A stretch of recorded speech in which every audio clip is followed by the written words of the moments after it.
మరి ఇప్పుడు ఒక్కసారి గోసూక్తాన్ని చెప్పి ఆశీర్వచనం అందించబోతున్నాం. ఓం శ్రీ గురుభ్యో నమః. హరి ఓం.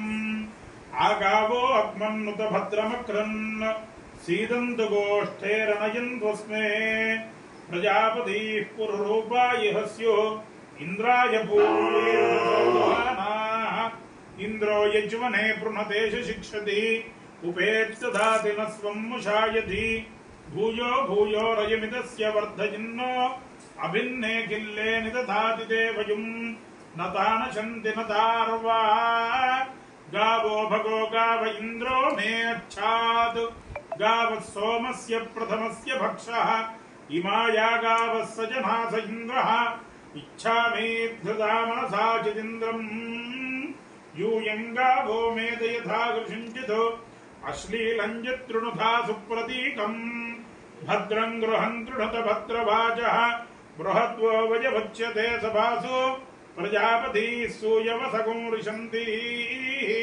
శుద్ధాపస్సు ప్రపాణే పిబంతి మావస్తేన ఈశతమాఘశకంసః పరిభోహేతి రుద్రస్య భృంజాత్ ఉపేదముపవర్చనం ఆశుఘోషోపభృచ్యతాం ఉపరుషభస్య రేతసి ఉపేంద్ర తవ వీర్యే వత్ససైత గోదేవతాభ్యో నమః. మన యజమానస్య సంకల్పిత సకల కార్య దిగ్విజయ సిద్ధిరస్తు ఆచంద్రార్కం వంశాభివృద్ధిరస్తు నిరంతరం సర్వేషాం యజమానానాం గోదేవతానుగ్రహ ప్రసాద సిద్ధిరస్తు.